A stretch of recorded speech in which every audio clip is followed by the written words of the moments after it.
everyone, and welcome back to the Today Show Detroit. I am Zach Damon here with the Executive Director, Carolyn Growie of Center for Independent Living of Northwest Florida. So amazing to have you. And again, right before the break, touched on this amazing story about the gentleman Hunter and you being able to help him get a power wheelchair and a battery for that power wheelchair and just gain that independence. And of course, I just echo your words again, is important. Inclusivity for all is important. Just because people have to do something a little bit differently, that's okay. You think outside the box, you find a way that works for you, and you keep on pressing forward. And Carolyn, speaking of that, I mean, you touched on it again a little bit, earlier in the show, but your academic background as well. And I've always admired you for this greatly because it is important. But you have an amazing academic career as you are an adjunct lecturer at the University of Michigan School of Social Work, and you are an adjunct instructor at the University of West Florida Department of Social Work. And of course, you do have a master's degree in social work and a certificate of labor industrial relations from the University of Michigan Schools of Social Work and the Rackham Graduate School. And of course, you are additionally certified with the American with Disabilities Act coordinator through the University of Missouri and the Great Plains ADA Center. So in your mind, why is education important? Well, we never stop learning. So that's something that's really important because we all can continue to grow. We all have something to teach and we all have something to learn. We can never know all of it. And so I am definitely a person who pursues further education and knowledge all the time. I love to see and be part of research studies that help to find answers. And it's not to find answers because we're fixing everything all the time, but just to understand and grow and be part of things that are taking place.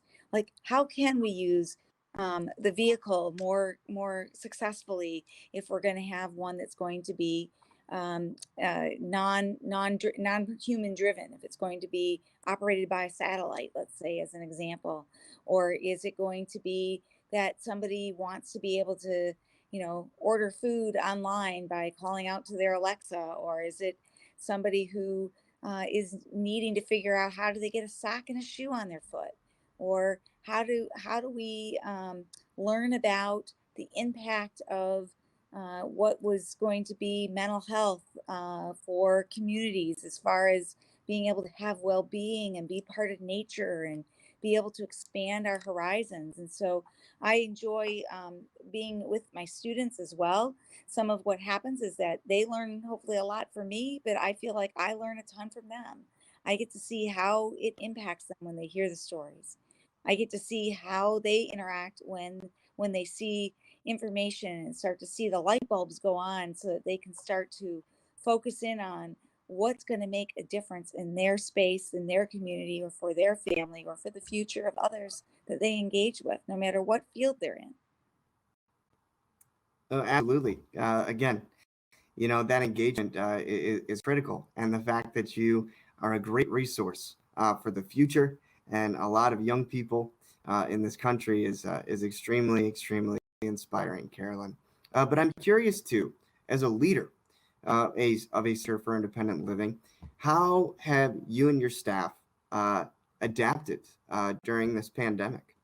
Has that been a challenge? Certainly. I mean, we've all had different challenges at different times, for sure. We became an organization that worked a lot more online. Our particular center was very essential all the way through, and so we've never really closed.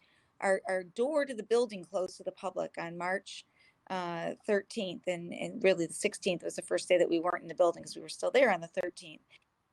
And then for 2 months, we weren't there in person, but we had different staff who would stop in to make sure we had things, or we'd still get goods and services out to people, whether they were leaving a hospital so they would be out of an institution, or they needed something at home so that they could stay more independently.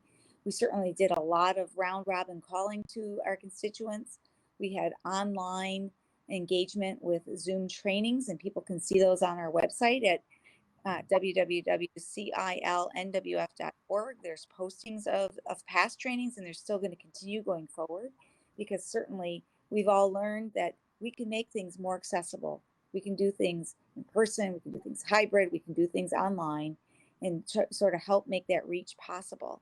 But it certainly was definitely a difference. And thankfully, all of my center team is doing well and able to continue carrying on. And we've been able to keep people safe.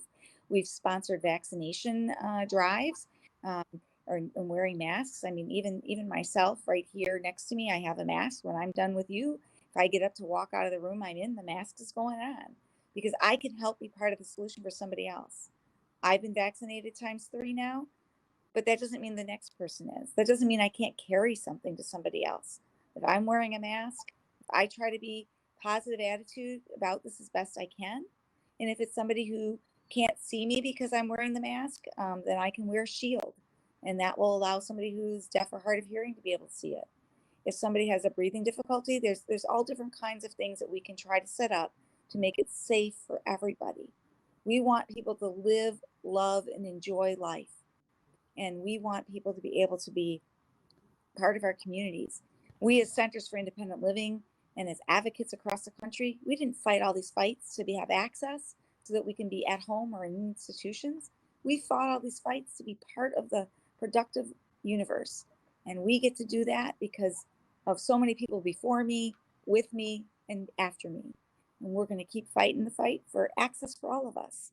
And let's do it together. Absolutely. Great point, Carolyn. I mean, we all have to do it together. We all have to be in this together.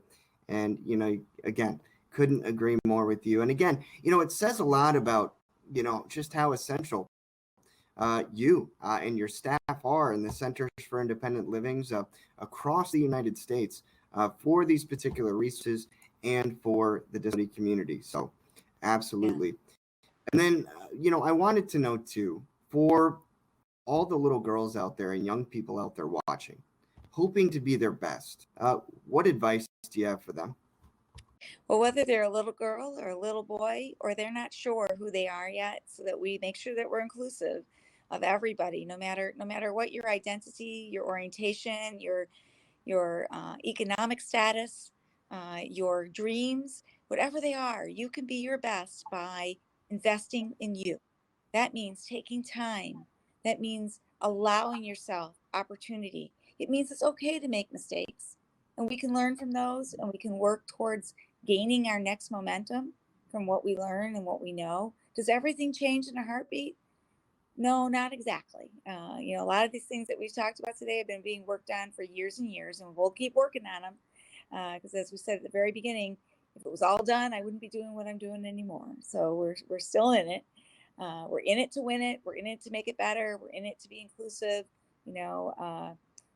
Let's make sure that opportunity is there for everybody, and every young person who's in school right now, think about what's your dream. What do you want to see different?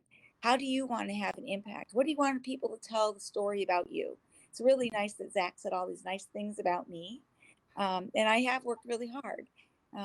But the reason he can say those nice things is because he's looking around and seeing the world too, and he's noticing what's been done. Well, each of you have that opportunity to give back as well. Notice when somebody does something nice for you, whether it's your parent, your teacher, your colleague, your friend, your neighbor. Let's be kind to each other. Kindness goes so far. We each can make this place, make this world, make our growth be better, our learning be greater, our inclusion be far beyond where we are now. We can join Captain Kirk in the space soon, it sounds like. They're working at it. We'll all be able to go everywhere, right? But having access has got to be part of everything that we do, because that's the way we get to include each of us. And I wish each of you well. I hope that every young person takes strides in those opportunities and makes the best of their life, because when we do that, it just feels warm and fuzzy. Sometimes it's not perfect. Do we get upset? Do we cry? Do we win every battle? No. But every time we get up, we dust ourselves off, we put ourselves back in the game, we're back part of it, back making change, back making solutions, back learning. It's all great. It's all access for each of us. And we can all learn more together. So thanks, Zach. Absolutely. And we're going to take a quick break. folks, and we'll be right back with Carolyn Growley.